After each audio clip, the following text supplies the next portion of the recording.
Just imagine that you are at your friend's place and you want to utilize his Wi-Fi, but he doesn't remembers the password or the password is per device. So in this video I'm going to tell you how you can share Wi-Fi hotspot without even telling the password. So let's begin.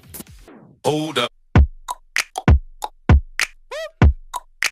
So first you need to come to the A's phone or the phone which is connected to the Wi-Fi, and in that phone you need to install an application called as NetShare. Don't you worry, I will leave the link in the description.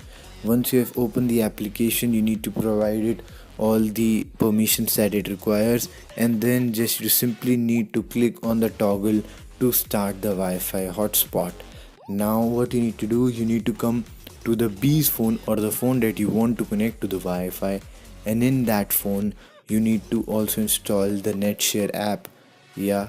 Now when you have done with it, you just need to click on the connect option that is on the bottom of the screen, and then you need to wait for a few seconds, or even it can take a minute or two, and then you will see that the Wi-Fi connection is also working on your phone but on the name of somebody else, and you also need to provide the VPN permission as well.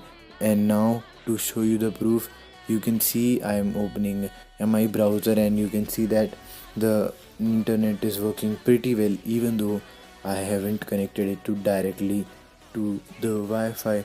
But there is one con in this, as there is a limit to the usage, but you can also remove it by purchasing the pro version. And I hope that you like this video, and if you want to see more videos like this, then make sure you hit that like button, and also please support the channel by hitting the subscribe button. Thank you.